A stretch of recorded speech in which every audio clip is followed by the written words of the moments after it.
Okay, this is a reaction video from Let Me Know.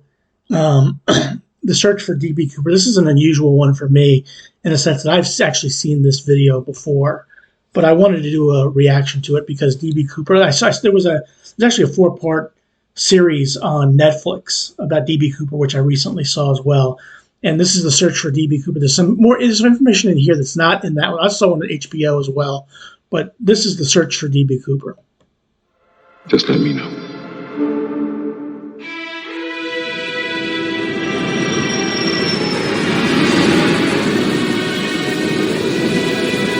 And I do like the graphics on this. It's very, very nice. If you look at the back, you see a man about ready to jump out of the Northwest airline, and I like the graphics here.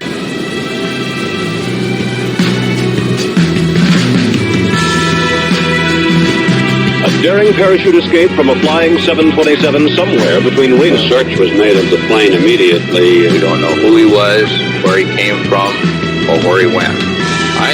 And let me just say this real quick. I don't believe we're ever going to know who DB Cooper is. I don't think we're ever going to find that information out. I think that information, look, there's no DNA, nothing, no physical evidence to him. And we've had so many people die or give deathbed confessions. I was DB Cooper.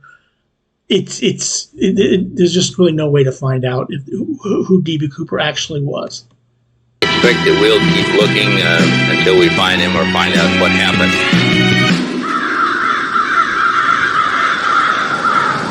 Well, if you look at that picture, he fell right in the middle of the forest and died right there, and the animals dragged him off.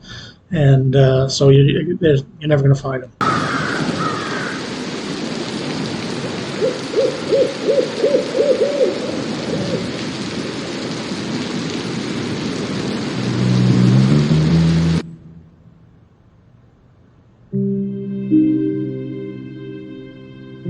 In the afternoon of November 24th, 1971, a middle-aged man carrying a briefcase walked into Portland International Airport and purchased a one-way ticket to Seattle, Washington.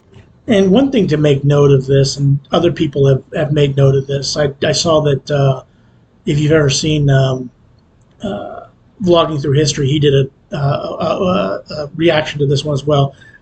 Getting on an airplane in the 1970s, even up to just before 2001, 9/11 in the United States.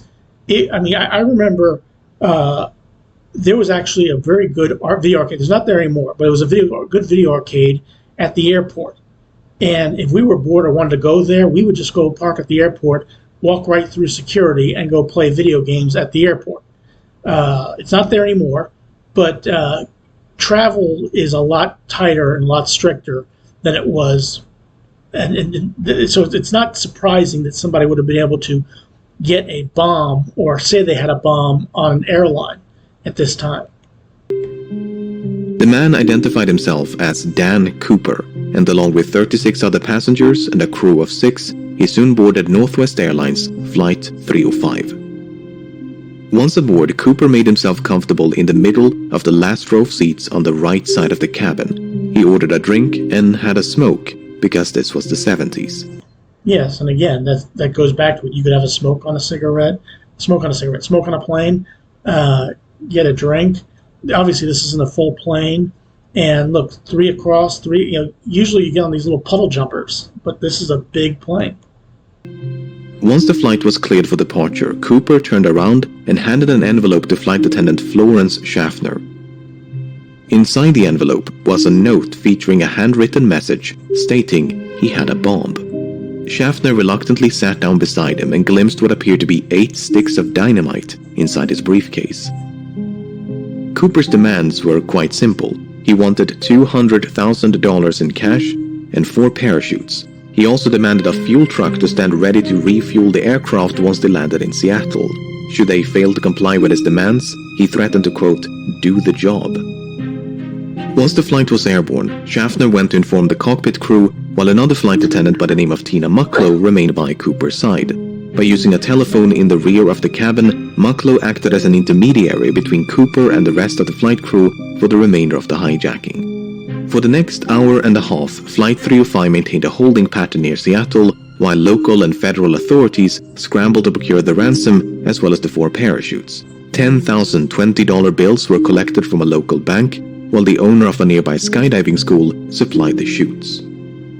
At 5:45 p.m., more than 2 hours past its scheduled arrival, Flight 305 finally touched down in Seattle. And this was, I believe, the day before Thanksgiving in 1970.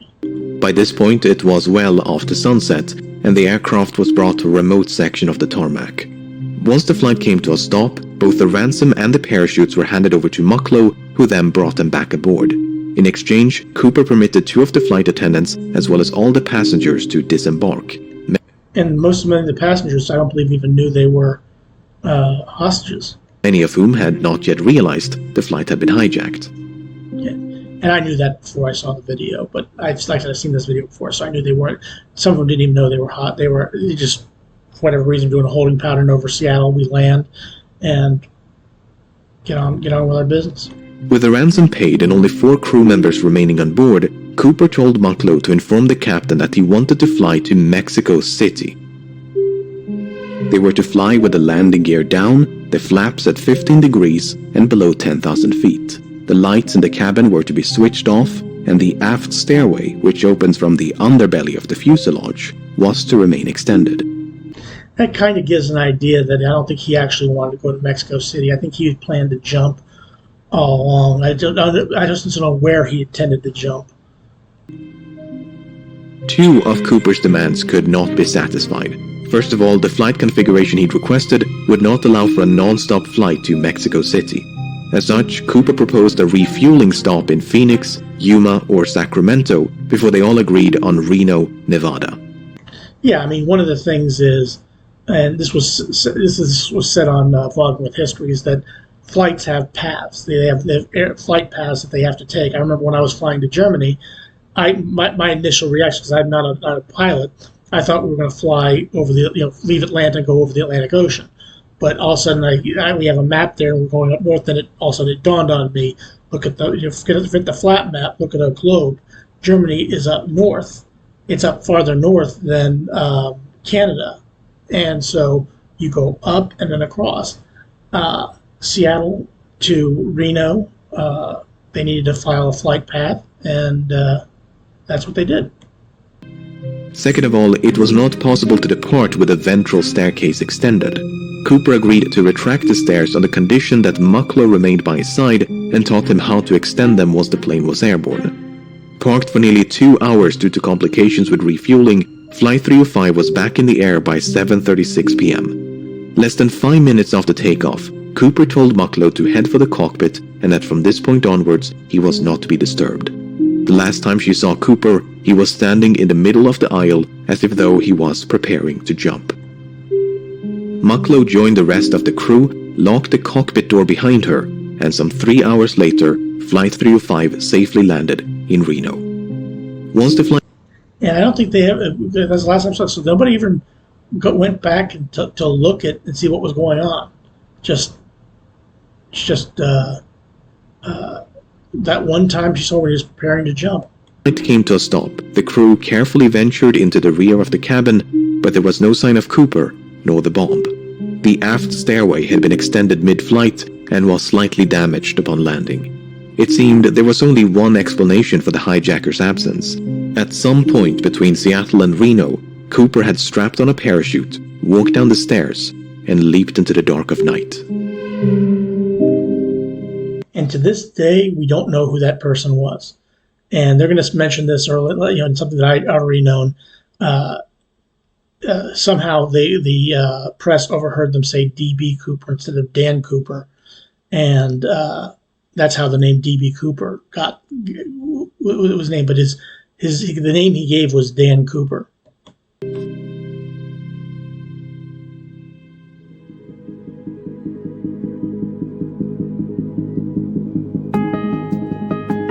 As soon as it became clear that Cooper was no longer on board, dozens of FBI agents converged upon the aircraft, only to discover a disappointing amount of physical evidence.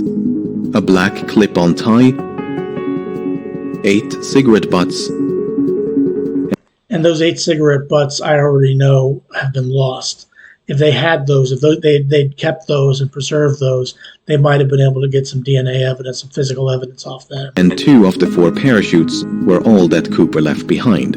Evidently, he'd brought the ransom and briefcase along with him. In interviews conducted on the night of the hijacking, Cooper was described by the crew and passengers as a white male with brown eyes and dark hair. He appeared to be in his mid-40s. And this is nothing surprising here, is that eyewitness testimony is not very reliable, unless, I mean, it would have been nice if there was a picture involved, but there was no picture involved. I mean, who this white cocky, this could have been my father, for crying out loud, but as it turns out, I knew my father at this time was actually in Maryland. He wasn't anywhere near the Pacific Northwest. And wore a dark trench coat, a dark suit, a white shirt, a black tie, and dark shoes. Soon after boarding, he'd also donned a pair of sunglasses. Based on this description, the FBI produced the first of several composite sketches. Before they could mount a Okay, it was 1971, not 1970. search, however, the FBI had to figure out when Cooper abandoned ship. But that was easier said than done. None of the 4 crew members witnessed Cooper jumping from the plane, nor did the pilots of 2 fighter jets which escorted the flight between Seattle and Reno, which... And again, that's the interesting thing, is nobody saw him jump off the plane, or when can get an estimate of where he may have ended up. Which is not all too surprising given it was the middle of the night. Although the flight crew did report something odd, the last communication with the hijacker occurred at approximately 8:05 p.m. when the crew used the intercom to offer assistance, which Cooper declined. Within the next 10 minutes, the crew experienced what they described as an oscillation or vibration of the aircraft. At the time, the crew suspected it might have been produced by Cooper's jump, and a subsequent recreation of the hijacking supported that conclusion. Okay, so you might know when he jumped, but you know where he jumped, but again, you're not so sure about that. You didn't actually see him do it then. That's what we think, but we don't know for sure. And again, I'm not an expert by any stretch of the imagination. Okay, so that took care of the when, but what about the where? While Cooper was very explicit about the flight's configuration and destination, he never specified any kind of route. In fact, Cooper grew so impatient with the slow refueling in Seattle that he dismissed the captain's request to file a flight plan and simply told him to, quote, get the show on the road. As such, the captain chose to fly along an airway known as Victor 23 without any input from Cooper. By using Victor 23 as a guide, authorities estimated the most probable location of the flight at the approximated time of the jump was about 40 kilometers north of Portland. And so, at the break of dawn, the FBI mounted an impressive search operation using helicopters, airplanes, and ground troops. Keep in mind, you have a bunch of people all searching that area. They're guessing that's where he jumped out. They have an educated guess, but it's a guess nonetheless. That's where they're jumping out. That's where he's jumping out. And if he did jump out there, they did an incredible search of everything that they had at the time. But they didn't turn up anything. The problem was, even if the estimated bailout point was accurate, Cooper's eventual landing or drop zone was far more difficult to pinpoint. The loosely defined search area covered a vast stretch of mountainous wilderness occluded by a dense forest, so it was truly like finding a needle in a haystack. Apart from the difficult terrain, the search was further complicated by low temperatures and inclement weather, which persisted for days. Despite their best efforts, authorities never managed to find a single trace of Cooper, nor the items he'd brought along with him. Now, we know that they did find some money from him, and they're going to mention that in this video. But to date, I believe that's the only thing they know about D.B. Cooper.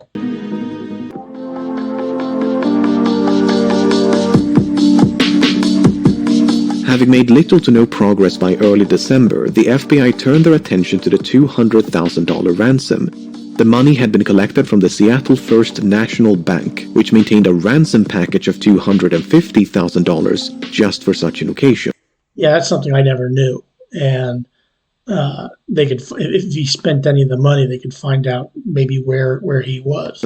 Because of this, the serial numbers of the $10,020 banknotes given to Cooper had been documented in advance. a complete list of which were quickly made available to financial institutions, government agencies, and the general public.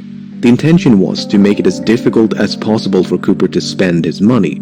Northwest Airlines and several newspapers even began to offer rewards to anyone. And look, anybody who's ever taken money from, worked at a cash register or something like that, when they give you money, a $20 bill, whatever it is, you don't check the serial number. You just take it. You might, make a mark on it to see if it's a counterfeit or not, but you just take it and move on. The thought being, of course, that if you spend some money there, once they do their banking, they would find it when it gets to a financial institution. Hey, we found one of Cooper's bills in San Francisco, California, wherever they are, and that's where then they would start. That's where they would start the search. Where do we at this store? Do you remember this guy? That's how they probably would narrow it down. That's my guess. Anyone who could find a note with a matching serial number. In spite of these efforts, no one ever did. That is until nearly a decade later. In early 1980, a young boy named Brian Ingram was building a campfire on a small beach in southern Washington. As he was digging into the sand, Ingram discovered 3 bundles of cash totaling $5,880. Having heard about the infamous skyjacking, Ingram's parents brought the severely degraded bundles to the FBI. The notes were promptly inspected, and sure enough, the serial numbers matched those of the ransom. Once the excitement subsided, however, the money managed to raise far more questions than it answered, the most significant of which was how? How did the money end up so far away from the drop zone? Yeah, like I said, they guessed, they searched, they looked as far wide in this area, but the money is 27 kilometers away from where they thought he landed. Now it's possible he could have walked over there and put it there, but looking at this map, it might be tempting to think that Cooper simply dropped some of the money, which then fell into the Lewis River. The bundles could then have been carried further downstream by the Columbia River before finally being washed ashore at Tina Bar, which is the name of the beach. Tina Mucklow, Tina Bar. Coincidence? Yeah, coincidence. Anyway, the problem with this idea is that the Columbia River flows in the opposite direction. Yeah. This has led some, including members of the FBI, to re-evaluate the initial drop zone assessment. For instance, if the drop zone was much further southeast, close to a river called the Washougal River, it is conceivable, albeit improbable, that the money floated all the way down to Tina Bar. Alternatively, the bundles may have simply landed on the beach if the flight path was further to the west. Well, I have a question about that. I mean, if let's just say that did happen, it went down there. How did it? Was this kid the only person who ever went to this place? I mean, if it went ashore there, again, complete ignorant here. I am not an investigator by any stretch of the imagination. I don't live next to a river. I don't know how things work there. But if that money had did stop there and then got buried there or something like that, nobody else would have noticed it until 10 years later. I'm just spitballing here. Even so, natural explanations struggle to explain how 3 independent, potentially free-falling and or free-floating bundles of cash ended up at the exact same place on the same beach. To complicate matters, sediment from the riverbed was excavated and dumped onto Tina Bar as part of a dredging operation in 1974. Okay. And according to one analysis, the money was discovered above this layer of sediment. Wow. If true, that would mean the money came to rest at Tina Bar sometime after 1974. But a re-examination of that analysis found that what was believed to be a layer of deposited sediment might actually have been a perfectly natural layer of clay. Not only that, but the sediment was clearly dumped some distance away from where the money was discovered. Furthermore, when Ingram discovered the bundles, the rubber bands which held them together were still intact. This is significant because experiments conducted in 2009 revealed that this brand of rubber bands could not withstand exposure to open air or water for more than a year. So, unless the bundles were somehow protected from the elements, they must have become buried at Tina Bar within a year of the hijacking. Which asks the question, I mean, how did they get there? And, again, this is one of the reasons why I say you're not going to find this guy, is because you have more questions than you have answers. The most probable explanation, therefore, seems to be that Cooper or someone else deliberately buried the money. Did Cooper survive and bury the money himself? Did someone else bury the money after stumbling upon Cooper's remains? I mean, think about this. Let's just say you're in that area and you come across a dead man. He has $200,000. Assuming he has $200,000, why would you if you take that money? Why would you bury it? Why would you move it someplace else and bury it? What would you do? I mean, if you found D.B. Cooper, everybody knew about it. Look, they have conventions in the Pacific Northwest, and they showed that on the Netflix series about D.B. Cooper, about he's some kind of a hero or something like that, and people, if you found D.B. Cooper and his money, why would you bury it there? That's only $5,000 of $200,000. If there is an explanation which does not require human intervention, it's managed to elude investigators for decades. Suffice it to say, this is a mystery within a mystery. Yeah, if somebody said that this just went down the river or he dropped it, whatever, and just ended up there, you start asking how, why, and if not who. I mean, think about it. If you found money, is your first inclination to go to a beach and bury it? What would be the purpose? I mean, if you intend to collect it later, I mean, how long are you going to wait? I mean, it just really doesn't make a whole lot of sense. I mean, because look, you don't need to bury your money. I mean, if you found it and you didn't want to give it up and you wanted to keep it for yourself, nobody knows you have it. And if you take it to your house and your basement and stick it down there, that's just as good. Since Ingram's discovery in 1980, both Tina Bar and the grounds around the Washougal River have been subjected to numerous searches, but to date, there's been no sign of Cooper, nor the rest of the money.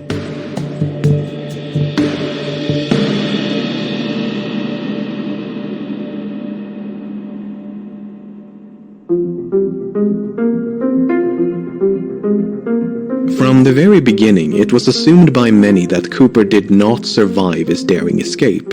It would not make for a very thrilling conclusion to this story, but that's the thing about stories, they're usually far more exciting than reality. While there is no hard evidence for nor against Cooper's survival, the assumption that he fell to his death is not without merit.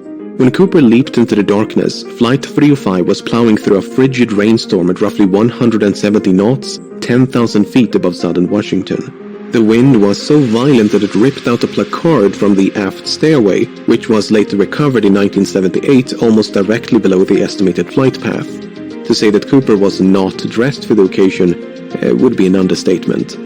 The ground beneath him, meanwhile, was obscured by multiple layers of clouds, which likely means that Cooper jumped without knowing his precise location. Even if he could see the ground and had a specific drop zone in mind, the parachute he selected was non-steerable, meaning he would not have been able to steer his descent towards a specific landing spot, thus precluding any potential coordination with an accomplice stationed on the ground. While Cooper expressed some familiarity with parachutes, his actual competence level is up for debate. It's widely believed that Cooper demanded 2 pairs of parachutes, 2 primary and 2 reserve, to make the authorities believe that he intended to take a hostage. That is precisely what happened, as the FBI contemplated, but eventually decided against sabotaging the chutes, as they did not want to risk the life of an innocent civilian. Yeah, I mean, if he's going to take that was smart of him to ask for 2 pair of parents. If he's taking a hostage, you don't want to sabotage, because he may give the one you may know a lot about, but you don't know anything about this guy. So, yeah, you could sabotage the parachutes, but you could be killing an innocent civilian. So, yeah. But in their haste to obtain them, they unintentionally provided Cooper with a non-functional dummy chute intended for training purposes. This mishap seems to have gone unnoticed by Cooper, because that dummy chute was one of the 2 missing from the plane. Not only that, but Cooper chose the older and technically inferior parachute out of the 2 primary chutes provided.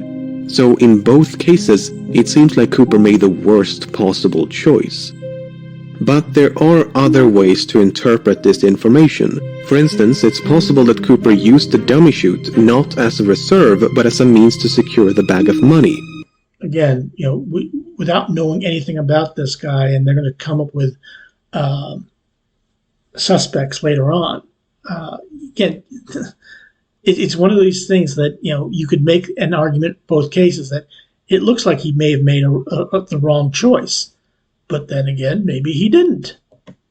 In fact, that is precisely what Cooper tried to do with the functional reserve chute. First, he tried to place the money in the chute's canopy before removing some of the suspension lines and wrap them around the bag. Perhaps he used the dummy chute for a similar purpose. And Cooper's decision to use the older primary chute is not necessarily an indication of inexperience. It could also be a sign of familiarity, because the chute he left behind was a civilian luxury chute, while the one he used was a military chute. The argument is that Cooper might have been trained as, say, a paratrooper, and chose the older military chute because that's the one with which he was most familiar.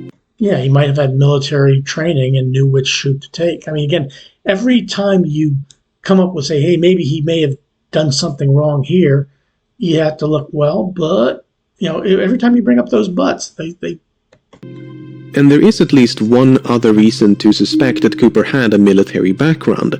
While the flight was in a holding pattern near Seattle, Cooper mentioned that the McCoy Air Force Base was only 20 minutes away from the Seattle-Tacoma airport. At the time, that was an accurate assessment and might suggest a military background. Apart from the potential military connections, Cooper may even have had links to the Central Intelligence Agency. Now, I don't know if he had links to the Central Intelligence Agency, but I think I would believe. But look, I think that he had military training. Okay, I don't think there's any question about that. I think he probably knew what he was doing to some extent. I mean, I don't know about you, but if I tried to hijack a plane, which I would never do, and I planned to jump out of it, this is 1970, something like that, I would probably, if I had military training, this is probably what I would think I would probably do. I mean, what he's doing sounds really, I mean, at least in terms of the planning, sounds pretty smart. Agency.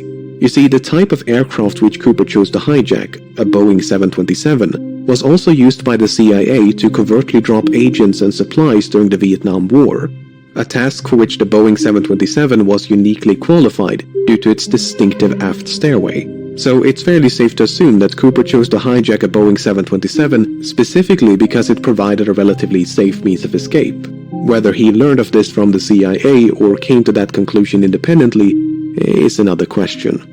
I would probably, again, I think he had military training. I don't know if he had CIA training, but I think he knew the type of aircraft he wanted to get on and the type of aircraft he wanted to use. However, the fact that Cooper chose to hijack a flight operated by Northwest Airlines was apparently random chance. When Tina Mucklow asked Cooper about his motives, he responded, "It's not because I have a grudge towards your airline, it's just because I have a grudge." And whatever that means. He further clarified that Flight 305 just happened to be in the right place at the right time. Or the wrong place at the wrong time, depending on how you look at it. Even so, it's clear that Cooper came prepared. He seemed to know a great deal about aircraft and aviation. He appeared to be familiar with the local terrain. He maintained a low profile to avoid a panic. He covered his eyes with a pair of glasses to conceal his identity. He left very little evidence behind, and he demanded 4 parachutes to force the assumption that he was taking a hostage. He was even cunning enough to reclaim the note which he'd initially given to Florence Schaffner. Apart from the name he wrote on his plane ticket, there are no other samples of Cooper's handwriting. And again, I mean, this was well thought out. I mean, the fact that nobody knows who this guy is, or nobody, that to this date, nobody knows who this individual is, that tells you something. But for all his planning and cunning, it seems Cooper did not give enough thought to his eventual escape. I don't know about that. I don't know if I agree with that. I don't think he ever intended to go to Mexico City. I think the plan was always to jump out of the airplane. I know he said go to Mexico City and refuel here and everything like that, but I don't think that he was ever, I'm not, I could be wrong on that, but I don't think he ever intended to go to Mexico City. Not only did he fail to specify a route, but he was forced to make a last-minute destination change from Mexico City to Reno. He could have demanded more appropriate parachuting equipment like a pair of boots, a helmet, or jumpsuit. He could even have specified the ransom to be delivered in larger denominations to make it lighter and less cumbersome to carry. Presuming he did survive the fall and made it safely to the ground, he may then have had to make his way through a dense, partially snow-covered forest in nothing but loafers and a trench coat in late November. I get the distinct impression that Cooper's escape was much more of a leap of faith than a carefully executed jump. Well, as far as the planning of it, I have to, he planned well. As far as the leap is concerned, I guess that's where where we tend to disagree a little bit. The fact that we've never found this guy, he may have died upon impact and been carried away by an animal, and you're never going to find it that way. He may have actually landed safely. We don't know. The thing is, we can speculate till the cows come home. Look, the fact that we don't know who this individual is to this day is pretty much answer enough that at least getting to this point to where he jumped out of the airplane was actually well thought out. On the other hand, and that's an opinion of mine. I could be 100% wrong, and if you disagree, please share. Authorities never received a missing persons report matching the description of Cooper in the wake of the hijacking. This might suggest that Cooper did survive and that he swiftly and quietly resumed his normal routine. Furthermore, other hijackers have performed similar stunts, and many of them did survive even if they were quickly apprehended. Finally, the simplest explanation for how 3 bundles of cash ended up at Tina Bar is human intervention. At the end of the day, most of this is based on nothing but supposition. Without any concrete evidence of Cooper's demise, it leaves the door wide open to the far more exciting proposition that he did, in fact, survive.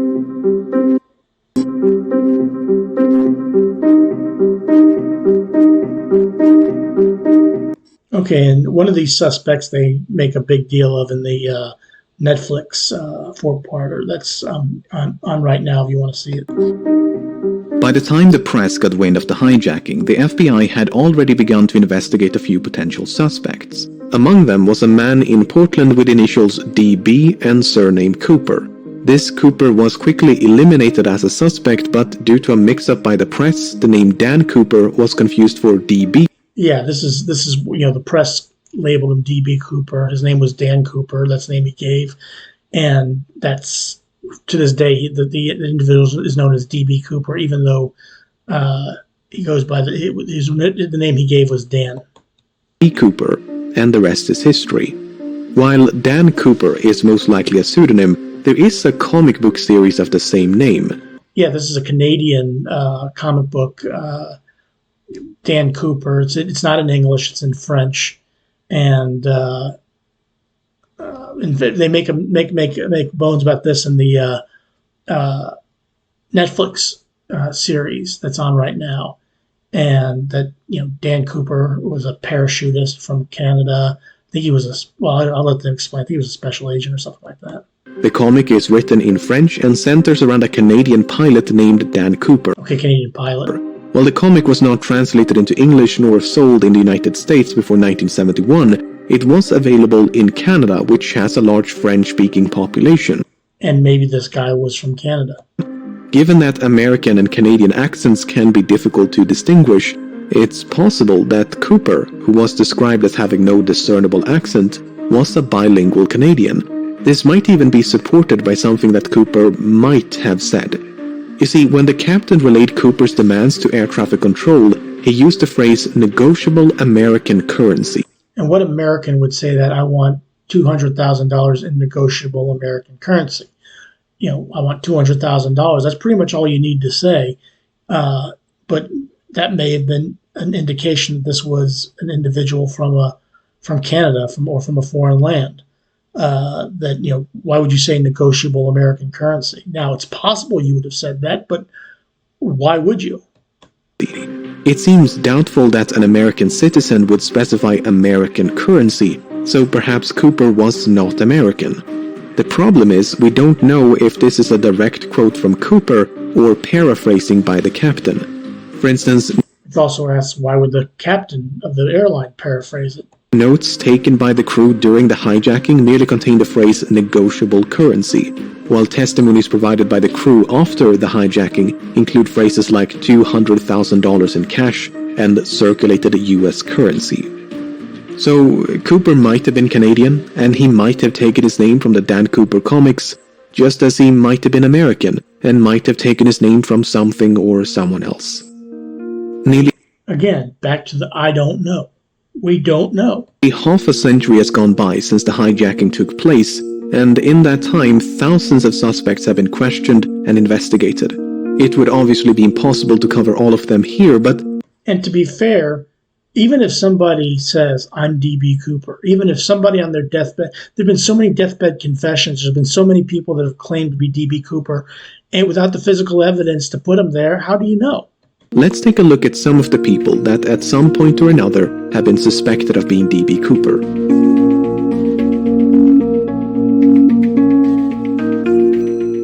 I think that in the Netflix series, this is the guy who they think did it. Robert Rackstraw first became a suspect in 1978, and on the surface, he seems like a solid candidate.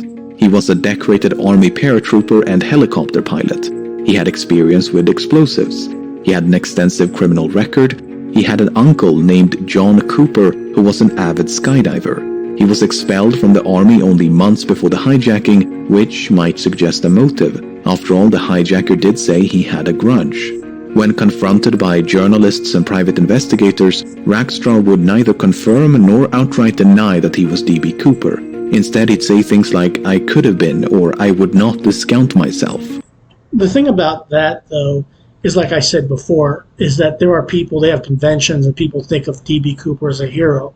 If people think of you as a hero, and you know, why would you deny it? Fine, if I'm D.B. Cooper, I could be. Go ahead, prove it. They can't. He knows they can't. So. On the other hand, Rackstraw had light-colored eyes, which Cooper did not. More significantly, Rackstraw was only 28 years of age at the time of the hijacking. This is well outside the range of ages reported by the crew and passengers. And again, it's going on eyewitness testimony, which can't be always reliable. Passengers, most of whom believed Cooper was in his mid-40s.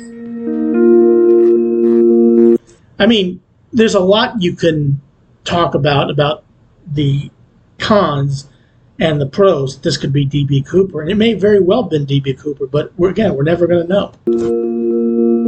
Kenneth Christensen first became a suspect in 2003 when his brother noticed certain parallels between him and Cooper. Christensen had briefly served as a paratrooper in World War II, and since 1953 he'd worked for Northwest Airlines as both a mechanic and a flight attendant.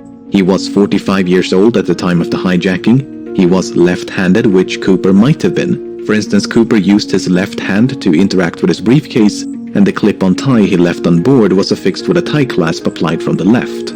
Shortly before he died in 1994... Was Cooper smart enough to say, hey, if I can throw him off, maybe I'll make him think I'm left-handed? Who knows? Christensen had supposedly told his brother, there is something you should know, but I cannot tell you. After his passing, his family discovered over $200,000 in his bank accounts. To top it all off, Florence Schaffner stated that photographs of Christensen bore a strong resemblance to Cooper. On the other hand, Christensen did not match the physical description of Cooper. He was both shorter and lighter. While Schaffner did see a strong resemblance, she remarked that Cooper had more hair, and that is supported by the composite sketches. And there was nothing suspicious about the large sums of money which he'd simply earned by selling land. Yeah, I mean, could he have been D.B. Cooper? Certainly he could have been D.B. Cooper, but again, like I said, too many unanswered questions, and,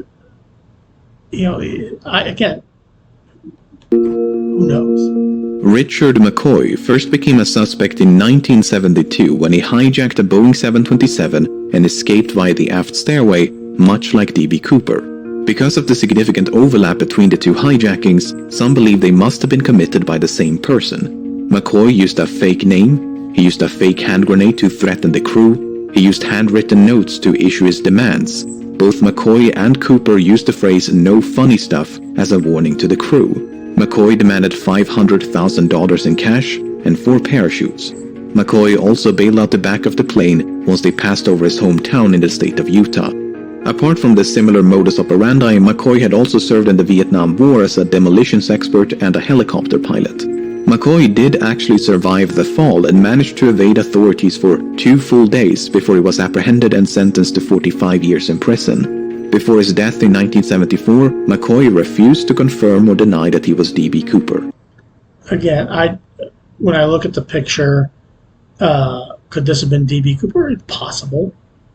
But everything goes back to physical evidence of which there is none. On the other hand, McCoy was an avid recreational skydiver and even came prepared with a skydiving helmet and jumpsuit. He gave very specific instructions about the flight path. In addition to the fake hand grenade, McCoy also used an unloaded handgun to threaten the crew. He failed to retrieve one of the notes he'd given to a flight attendant. He was only 29 years of age at the time of the hijacking, and all 3 flight attendants were quite certain that McCoy was not Cooper. See, the thing about this is, for every suspect that, and you can put out things that say, this guy could have done it, there's plenty of other things which says this guy probably did not do that. While there are... So again, I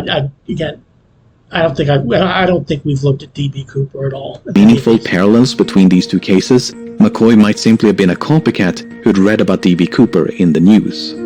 That's probably the most likely scenario. Dwayne Webber first became a suspect in 1995 when, shortly before his death, he supposedly told his wife, "I've got a secret to tell you. I am Dan Cooper." Yeah, I've got a secret to tell you. Hey, I can sit here and say, hey, I'm D.B. Cooper. Problem is, in 1971, I was only 2 years old. So obviously, and I'd never been to the Pacific Northwest until 2010.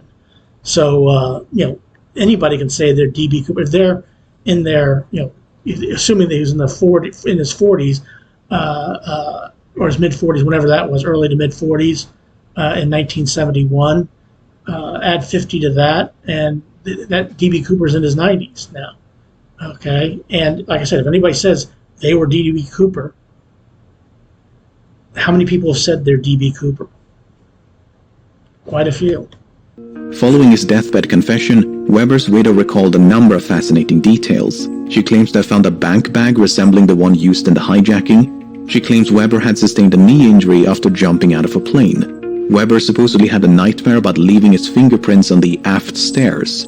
And a year before the money was discovered at Tina Bar, Webber had allegedly paid a quick visit to the same location. In addition, Webber was a World War II veteran. He had an extensive criminal record. He'd matched the physical description, and he was 47 years old in 1971. I mean, if you look at this guy right here, whether he matches the picture or not, this guy looks just as good as anybody else. On the other hand, Webber's fingerprints did not match any of the prints collected from Flight 305. Although, to be fair, there's no way to know if any of those prints actually belonged to Cooper. Furthermore, Webber's DNA did not match a DNA sample collected from the tie clasp. But once again, there's no way to know if the DNA on the tie clasp actually came from the hijacker and not someone else. Right. What's so frustrating is that the FBI likely had a much better source of DNA at one point.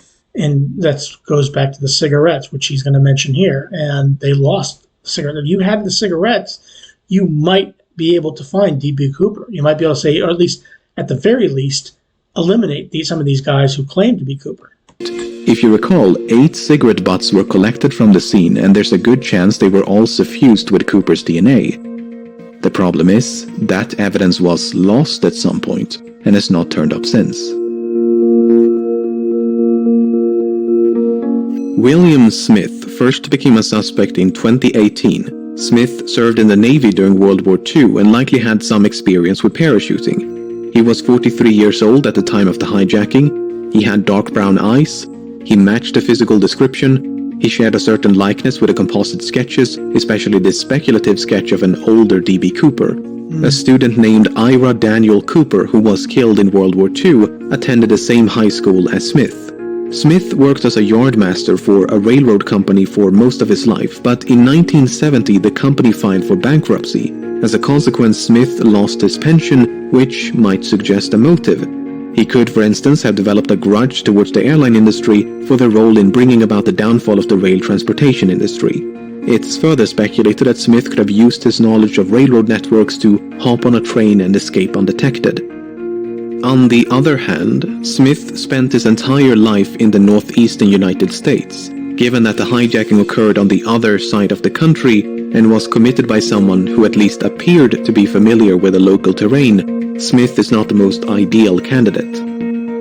However, the fact that Smith worked as a yardmaster is interesting. You see, the tie that Cooper left behind was recently examined using an electron microscope, which uncovered various metallic particles. Some of these particles, especially pure titanium, were quite rare in 1971. This might suggest that Cooper worked as a manager at some sort of chemical or metallurgical facility, or possibly a rail yard.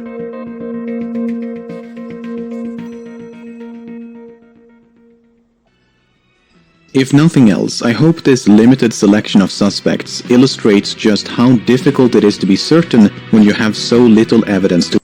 Again, there was also a thing on HBO, a documentary that 4 people that claimed, I don't know if any of these 4, I forget that it's been a long time since I've seen that documentary. Yeah, that the last one they had, the Smith. I suppose you could say, well, if I've spent all my time in the Northeast of the United States, if I'm going to carry out a mission, if I can figure it out, I can do it in the Pacific Northwest since I have no ties there. And maybe I have, again, we can speculate till the cows come home on this.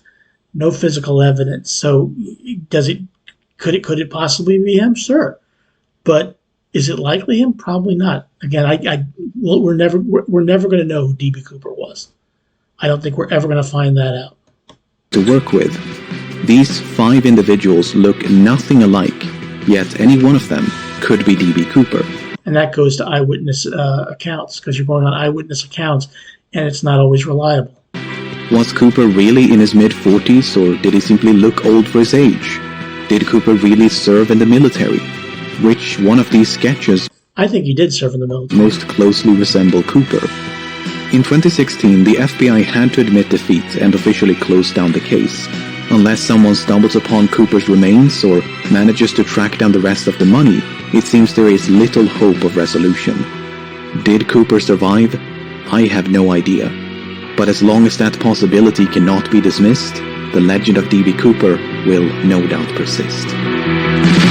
Yeah, I mean, that falls down to the legend of D.B. Cooper. It's going to persist until probably the end of time, and they're never, if we ever find out who D.B. Cooper was, I don't think we will, but if we ever do, that'd be fantastic. But yeah, I think, look, if he's probably dead by now, if not, anybody who says, if he's alive and he says, I'm D.B. Cooper, nobody's going to believe him because of how many people have claimed to be D.B. Cooper over the years. There's a following of D.B. Cooper up in the Pacific Northwest. You can watch that with the Netflix series, which is very, very good. But I enjoy doing this video. I've been fascinated with D.B. Cooper. I've been fascinated for quite a while, and they've had some pretty good documentaries on it. But hey, got D.B. Cooper. If you're still alive and you watch this, well, hey, how you doing? I appreciate watching this. Please click like, share, and subscribe, and have a good rest of your day. Thanks for watching.